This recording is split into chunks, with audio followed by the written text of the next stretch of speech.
I want to say hello to everyone and welcome to another episode of Twining Building Connected and another conversation. I'm very, very excited to be talking to Ed Zarenski and just a little bit of history on how I came into familiarity with Ed. In my role here at Twining, a lot of my work and time and effort revolves around trying to understand what is the best strategy and approach for where the built environment is going in terms of what types of funds are available, what money will be spent where, et cetera. And so down through the years, I've developed a fair amount of sources of such data. And some time ago, I fundamentally stumbled on Ed Zarenski's blog, which is called Construction Analytics. And I started reading it and absorbing it and came to realize that among all the sources that I had been using, the depth and accuracy of Ed's reporting was excellent beyond what the other providers were giving us. And so I've followed it for quite a long time. And then I took to when Ed posted, I would send a link to his posts to my team so that they could evaluate it with respect to their jobs and what it is they're doing. So um, I'm a huge fan of what Ed produces and the data that he gathers. And so with that, I'd like to introduce Ed Zarenski and just say hello. And then maybe Ed, you could introduce yourself and give us just a little bit of your history and how you came to be doing what you're doing. Well, thank you very much, Rob. I'm excited to be here. It's a wonderful feeling to be invited by the CEO of a company to speak on the topics that we uh, are relevant to both of us, and uh, and so here we are today to do that.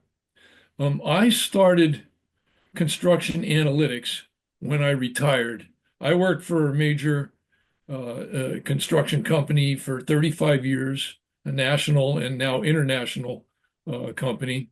And I retired in 2014, and since then have been doing construction analytics, writing on my blog, and in addition to that, answering the kinds of questions that people need to understand how to use the data in the industry. I started doing economics when I worked for Gilbane. Uh, well prior to retiring, I was an estimator, so I've had an affinity for numbers. But throughout my career, I did special projects that needed to be analyzed in such a way that it wasn't your normal estimate, that you sat down with the drawings and you produced an estimate and turned it over and the bids came in. There was always something more to what I needed to do to solve the problem at hand for our team. So when I retired, having spent years already looking at data and learning how to use it, I thought the best thing that I could do is begin to write about it so other people then would have the information that they need and could read about what it is, as you described, that I do differently than what most others do.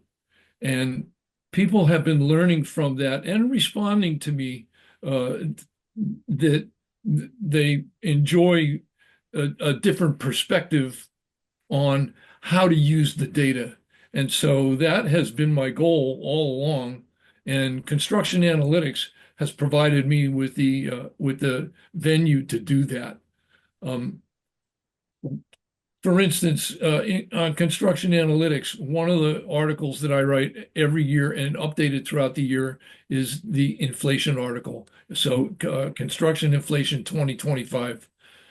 My inflation articles get viewed 50,000 times a year. So the blog itself has over 1 million views, and inflation is always the premier article that people are looking at every day. It has the highest number of views. There's much, much more on the blog for people to read, and sometimes you need to do a search to find. I can't even remember all the articles that I wrote over the years. I mean, it's been 10, 11 years now. But so that has been my uh, purpose for the last 10 years. Understood. It's interesting you should say that because we've looked at some of the slides that you've presented, and one of the things that I've noted and that we've actually talked about is the fact that you take raw data on construction spending, but that you indicate the effects of inflation and what the actual real spending is. And that's a very helpful thing. And then you also relate it to labor in terms of how much labor is required to do a certain amount of construction so that you can kind of equilibrate for things that are beyond just this many dollars were spent and this many dollars are projected to be spent. Can we bring up the first of the two slides that I had chosen? So here we see, and this is taken directly from your blog, and the top one is construction spending by sector, spending annual rate in current dollars. And so that's a huge difference between construction spending in constant dollars, which is the chart below. Because if you look at the current dollars, that's just simply raw dollars, and it shows basically an upward trending line versus constant dollars, which subtracts inflation and does not show that same increase. Would you like to talk a little bit about what you're showing on these slides, Ed? Sure. And it's important that you chose these two and put them up together. Uh, the top slide in current dollars is actually the Census Bureau's monthly construction spending data loaded into a file. So, and plotted. The difference between the two, current dollars is what everybody else reports in their spending articles, any other source that you're going to go to that writes about construction data is giving you that information. And as you said, you can see that, for instance, in residential, there's been some pretty rapid climbs. Of course, there's some downward movement, but if you look at where the plot started, this one starts in January of 18. So from 2018 through 2025, we've gone from 800, is that 600 billion a year to over 900 billion a year, a 50% increase. But if you look at the bottom chart, the constant dollars, the difference between current dollars and constant dollars is constant dollars takes out the inflation and puts all the dollars for all years as represented in the same year. So constant, these are constant dollars represented in as if they were in 2024 dollars. And you can see that the growth in residential or the others, non-residential or non-building, has not been as great as the spending plot would indicate. That's a real measure of business volume. Right. When you're looking at constant dollars and you see that in constant dollars in 2025, we're experiencing spending in residential about 900 billion a year. But if you look back a year or two in 2023 or going all the way back to 2020, you can see we were already then at $900 billion in 2024 dollars. And that's the key. Yeah, So exactly, because that's what employment of people doing this work and purchase of the materials to install that work and the things that I need to look at, which is the magnitude of projects versus the actual dollars spent, because it really is building a building rather than spending money that is the basis of our business. And so consequently, the constant dollar chart is much more informative with respect to where we're going. yes, it's absolutely necessary if, for instance, you want to look at business plan, and you've got your business development people sitting around the table, and you want to talk about what has the growth been for the last several years.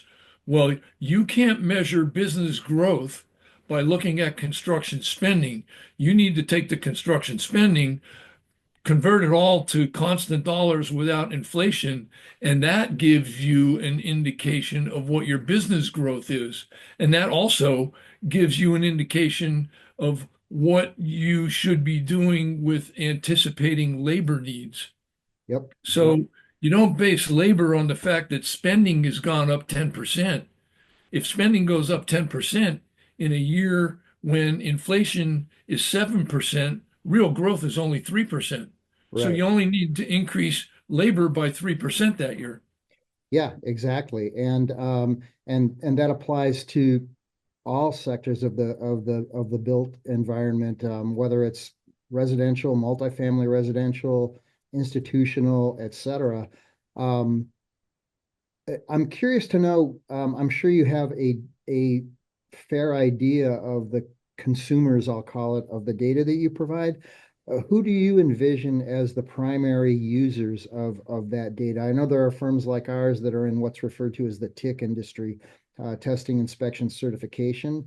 But I would assume that contractors and architects and developers also would be strong users of the data that you provide. Do you have any information on how that divides out? Well, I don't have any totals, but I could tell you the kind of people that contact me. Um, Obviously builders. Yeah. So a building company who's planning their activities for the next year or two is looking at the data, and their business development people can be presented with the data that shows that let's not make our planning on spending, let's make our planning on constant dollars. They're probably the most the highest volume of users of my data.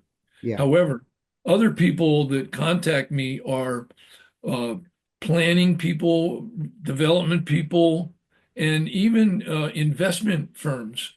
So I've Yeah. had several calls from investment firms where the people that are calling me are managing a commercial construction portfolio, and they have read my blog and they would like a little bit further explanation about something that they read.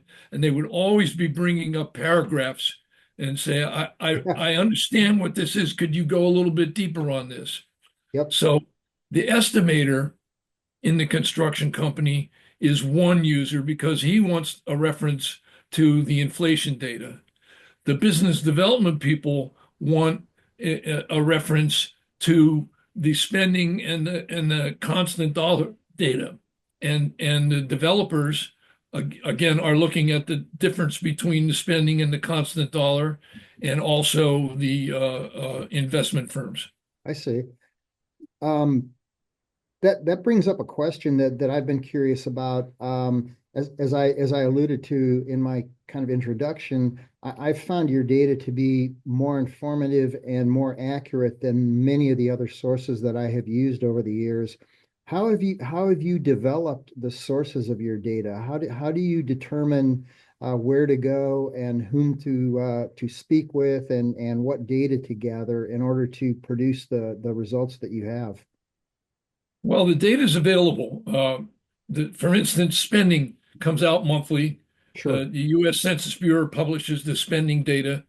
Um, Most firms that are using the spending data don't go back and edit and correct the data when the corrections come out.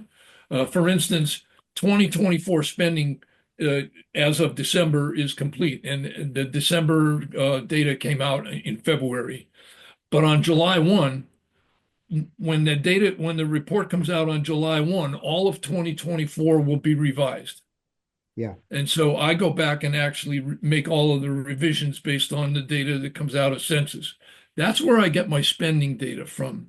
Uh-huh. Of course, there are a few sources of data for new construction starts that are projected, Dodge being one of them, and Construct Connect being another. Uh-huh. You got to stick with one. If you choose Construct Connect to reference your construction starts projections, you need to analyze that data over time, see how it compares to spending, and adjust it accordingly. Excuse me. One of the things that, and other sources of data, the Bureau of Labor Statistics provides all of the jobs data, Hmm. again, monthly. So I gather all of the census data and the Bureau of Labor Statistics data. The inflation data, I go to every source that I can find, and I actually have links to every one of the sources that I get my data from. There are about 30 links to different sources of inflation data, but the primary sources that I use to develop my non-residential buildings index are Turner, Ryder Levitt Bucknall, Mortensen, those three. Hmm. There are others, Engineering News Record, but that's an incomplete index. RS means that also is an incomplete index. And what I mean by incomplete, the difference is Turner and Mortensen and Ryder Levitt Bucknall is final cost of building as built in place. That's what the owner paid for the building. Engineering News Record does not include margins. I see. So if you're looking at engineering news record, it's a small basket of materials and a small basket of labor. None of the labor or materials reference any mechanical or electrical or plumbing type of work on the job. So it being a very small basket is good in one respect. From year to year, you can look at the same basket of materials and see what the change is, Hmm. but it does not represent the final cost of the building. Those are some of the sources. The list is long and it's out there on my blog. You can see what data I'm using. One of the things I appreciate that you do among many is you go back and I'll call it self-evaluate. In other words, how well did I do? Here's what my predictions were. Here's what actually happened. And I don't see a lot of that from the other sources that I looked at over the years. And then you go beyond that and compare what you projected versus what some of the other sources have projected. And I found that to be very informative and also very open in the sense of, hey, I wasn't perfect in this area. And then when you find such things as that, do you then go, I wonder what went wrong? I wonder why this prediction was off a little bit, and then try to correct, the trajectory?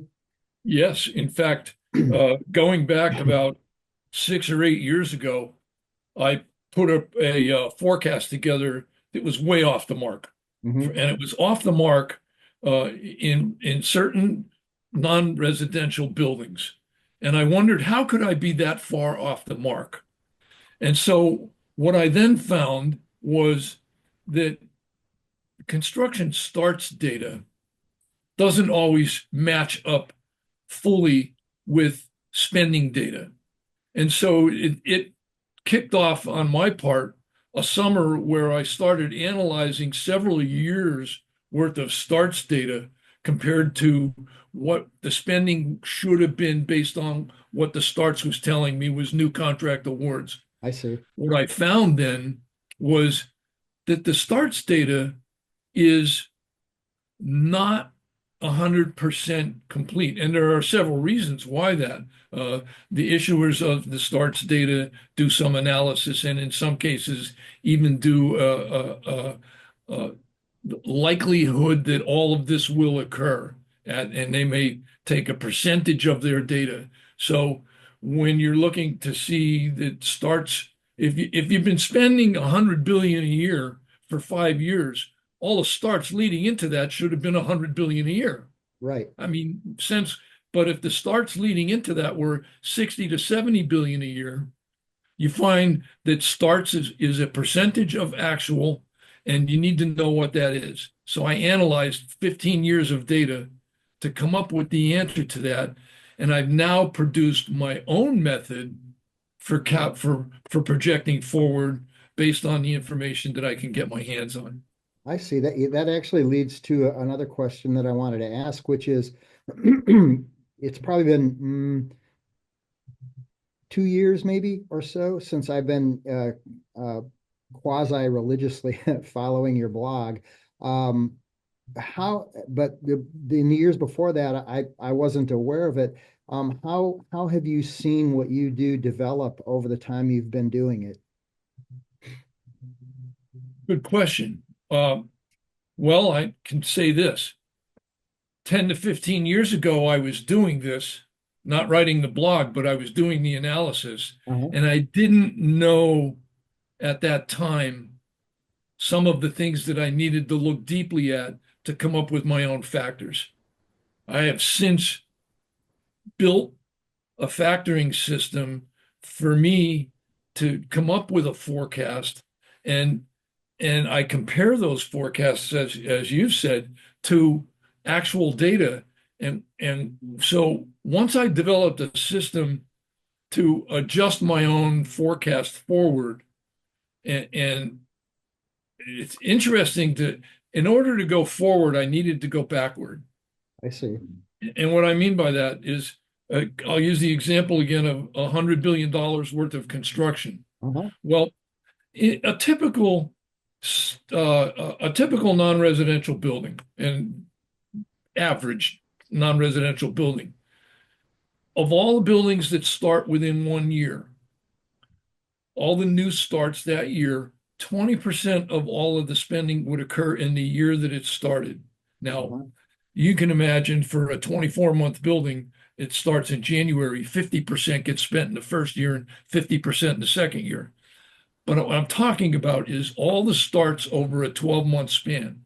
And if you can again imagine, a job that started in December would have 2% spent in the first year, 50% in the second year, and a large sum in the third year. Right. I started working backwards from what actual spending was to calculate what should the starts have been in order to supply enough jobs to get this kind of spending. And you have to do that. You can't do it for just one market. You need to do it separately and individually for every market. Mm-hmm. So there are 15 or 16 markets reported in the Census Bureau's construction data. I needed to do it 16 times.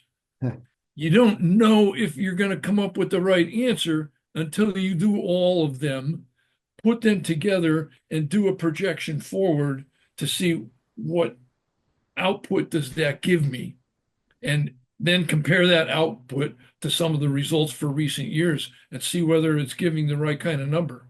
I And that's see. how I developed it. Mm-hmm. What kind of do you foresee significant future developments in the data that you present and how you gather it and what you're going to incorporate in your blog? In other words, has it kind of reached its final evolution, or are you still working to improve it and add things to it? Well, as it is right now, it's it's it's taken several years of analysis to get it to flow the way it does. Clearly, clearly. And so right now I think it's at a stage where I'm not trying to develop it further. I'm trying to make sure that it continues to give me the kind of analysis that I'm expecting. And that, I mean, essentially is, uh, every year you need to analyze the back year and see whether or not it came up right or wrong. If it Mm-hmm. didn't come up right, take a look at an individual group of data, the inputs, the outputs, the labor that goes along with it, and see what may have gone wrong. I see. And so I may be tweaking a particular market like data centers, Mm-hmm. uh, or manufacturing. You Yep. know, I mean, the big market movers right now, the two of the biggest in non-residential buildings, but new to the blog and new to the analysis because they used to be rolled into something else. Data centers were rolled into office buildings, and manufacturing was not rolled in, but it wasn't, didn't pay attention to it. Like, it's gone from It's gone from $20 billion worth of spending to $220 billion worth of spending in a matter of years. Amazing. Yeah, absolutely. It would be impossible to have this discussion without talking a little bit about what has developed over the last days, actually, in certain sense, hours, days, weeks, and months with respect to tariffs and the potential effect on that, the possibility of bringing back huge amounts of manufacturing to the United States, the cost of materials, the on again, off again material tariffs and the effect on people's ability to actually plan. And I know that, can we bring up the most recent blog post that discusses that? This is your most recent post with respect to the effects of the tariffs on again, off again, kind of what's going on situation that you see. I mean, you see it in every market. I went home yesterday and I think the S&P was up like 9% in one day, and then as I drove to work today, it was down 3%, and it just kind of insanity. But do you want to talk a little bit about what you've posted here? Sure.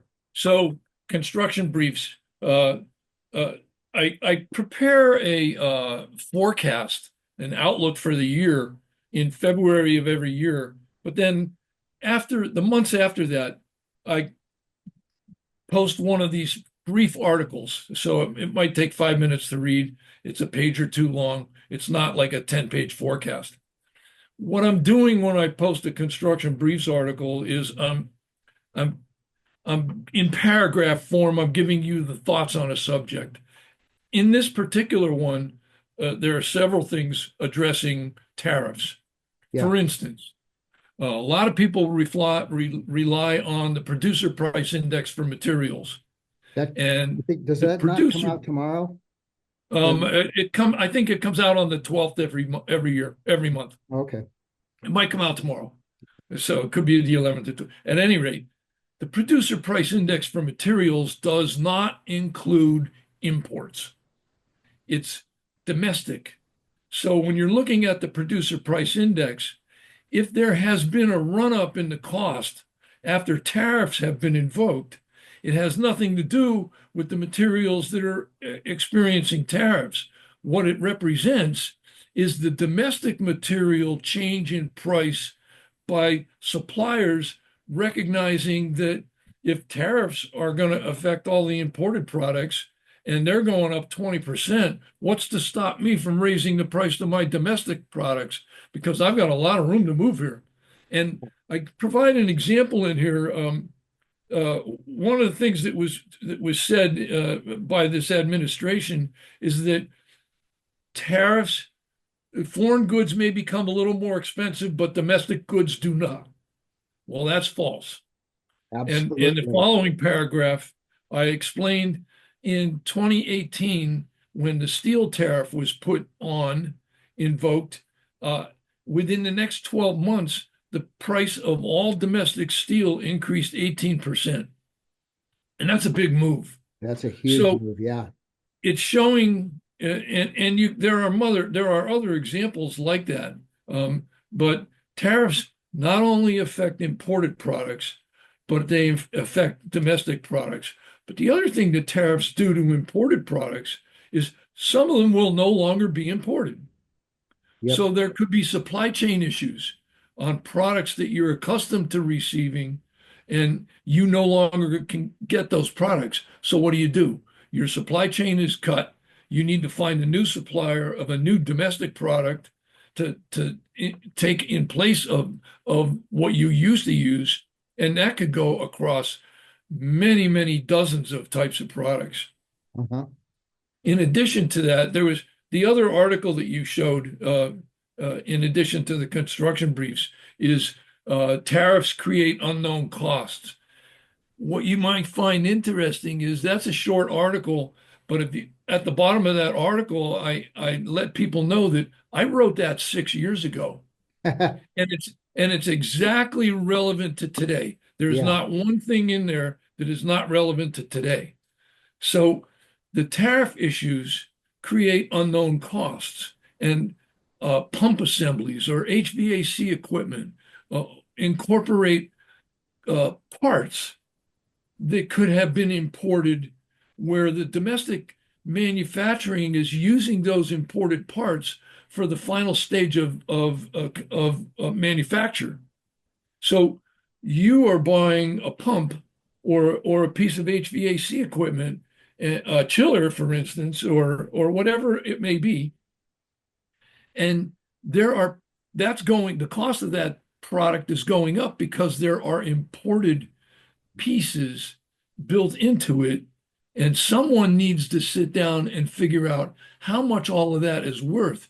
Because if I'm a contractor and I bid a project a year ago and I started construction on it, I'm now going to experience 14 or 16 months into the project, I'm going to experience costs, particularly on mechanical equipment, that I did not anticipate and had no control over. And so, are those costs, who's going to sit down and figure out how much of each one of those products has tariff induced increased costs in it?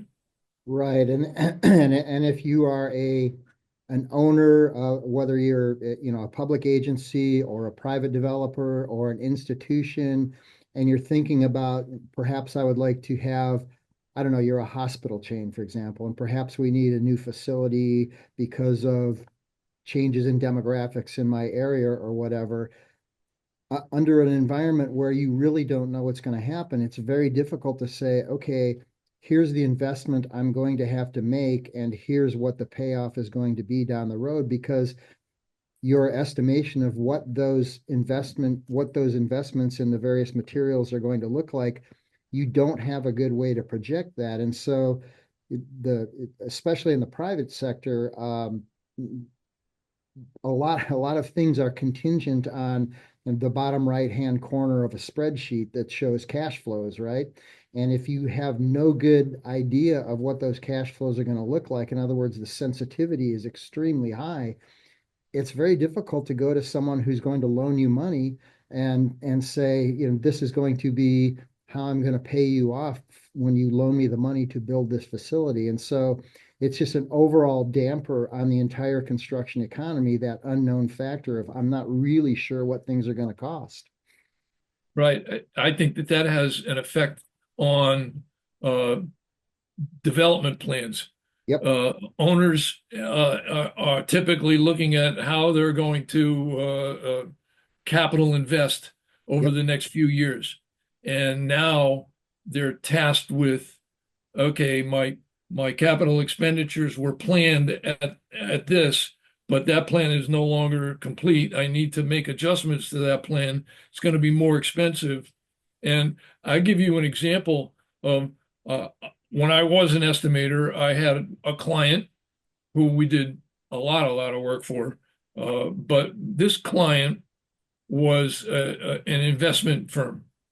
They would look at every building that they were going to build, and if that building and the people in it could not produce a return on investment in 7 years, the project would not move forward. Right. Now there are projects on the books that were calculated to make that return on investment uh, uh, to achieve that level, and all of a sudden they need to go back and look at all of those again and say, are these tariffs and these increased costs going to reduce the return on investment to the point where this project is no longer valid? We are going to see reduction in projects in construction that we currently have in our forecast. I can't tell you yet because I don't know what the impact total magnitude of that impact is going to be, but I can tell you that there will be some impact and there will be some reduction in spending over the next years. Yeah, we're seeing that in our company as well, in terms of projects that were going to move forward and now have been put on hold. As you know, we're located in Southern California, and of course the Olympics are coming here in 2028, and there used to be this they called it 28 for 28, I believe was the slogan that they used. And there were all these projects that were going to be done for the 2028 Olympics. And now they're going to a Olympics without building type of environment because the cost of construction has just risen significantly. And that was even before the tariff situation came along to make them even more unpredictable. So the effects of, and a lot of that had been due, of course, interest rates are dramatically higher even before all of the turmoil than they were, say, 3 or 4 years ago when money was essentially free. And now money is no longer free. And we borrow money to operate our business, and so we feel those effects as well. And as a financial as a person who's financially active in the construction sector, there's just been a whole lot of turmoil and change with respect to interest rates and tariffs and labor costs and on and on and on. It just makes it very difficult. And the return on investment for contractors in particular is very low. It's the prototypical race to the bottom, right? You want to win that job. You don't want to leave money on the table. And so you propose a project. There was a metro project in Los Angeles that had been proposed. There was only a single bidder on that project, and their pricing was, I think if I recall correctly, it was $890 million. That was the bid, and the agency said that's several $100,000 above where we had estimated that would be, and they put the whole thing on hold. So it, we look at ourselves as being in the public safety business, right? We want to make sure that the built environment is safe for the people who use it. That's our fundamental mission in terms of what we do. But at the end of the day, whatever happens, there's got to be the financial wherewithal to make it happen, because otherwise money simply doesn't get invested, whether it's by the city of Los Angeles or the state of California or Metro or a private developer or a hospital chain or the University of California or whomever. And so it's just a very, very difficult environment. So with that all being said, what would you anticipate you'll be looking at over the next couple, 3 months with respect to what you actually publish in your blog? Well, I will watch the producer price index to see if domestic materials incur any jumps in price. Mhm. I would incorporate that into my inflation factors. I'm anticipating inflation is going to go up. Right now, I'm carrying approximately 4 to 5%, and that may seem high, but the historical average inflation rate in construction varies a little bit between residential and non-residential, residential being slightly higher, but Uh-huh. it's close to 4%. So I'm not that much far off from historical averages right now. Well, I anticipate that's going to at least jump to 6%. But I don't know yet, and I need to see what happens with these tariffs. How much are they going to add to the cost of materials or a change in materials or domestic change? I see. That'll be one of the things. The Yeah, other thing I'm going to watch is activity. Uh, is is new starts and construction spending slowing down? right. If it slows down, prices will be moderated because, I mean, when you have one bidder on a project, he can make the price anything he wants. If you have 10 bidders on a project, things are going to get real sharpened pencils to get Yeah. that job. So the more activity, the higher inflation tends to get. The less activity, the lower inflation tends to be. And Sure. that's almost entirely dependent on what the contractor's putting in his margins. Yeah, yeah, It may not have anything to do with the wage rate or the material availability for the project, but the margin that the bidder tacks onto his bid, knowing what the bidding environment is like. yeah, yeah. It makes sense, and you know, Yeah, I can't not mention, I joke with with my team that what I want on my tombstone is at least I never have to have anybody asking me to sharpen my pencil anymore. It's just on and on and on. Can you please sharpen your pencil a little bit? But Yeah. anyway, we've touched on a really wide variety of topics with respect to what you've done and what you're doing and what you're going to do. Um, in kind of closing, is there anything that I've left out that you'd like to communicate to our audience? Well, I think that you posting a blog of our discussion is going to attract some people to go visit my written work. And it's the written work that I've been posting out there for 10 years that has generated business for me. Hmm. I mean, I provide my blog and I've stated it in my in my uh, uh, I don't know what you call it, you know, the front end of my blog Yeah. about me. Uh-huh. Yeah, And yeah. I have said this blog will always be free and it will be advertisement free. It bothers me every time I go to a website and I'm trying to read something and these pop-ups keep coming up in Yeah, front of me. yeah. So I don't like that, and I will not give that to my viewers. So my viewers can come to a clean blog, read the articles that they want to read, move around, look at old stuff. It's all there. Yep. Look at the new stuff. Engage yourself to get the kind of information that you need. And it's people like you contacting me because you read my blog, and others contacting me asking me if I could do specific analysis for them that has generated some retirement income for me over the past 10 years. I'm slowing down. I don't I don't do as much as I used to. I see.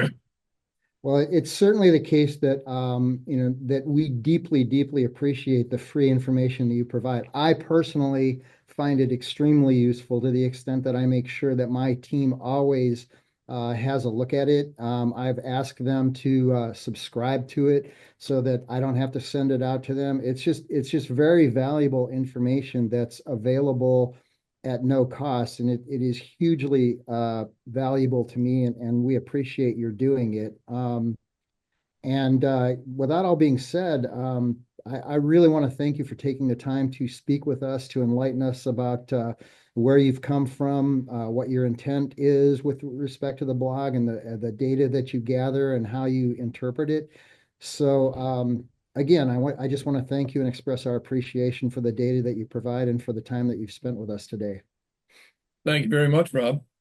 You bet. And with that, we'll close this episode of Twining Building Connected. Wish everyone, especially you, Ed, a very great day. Take care. Thank you. You bet.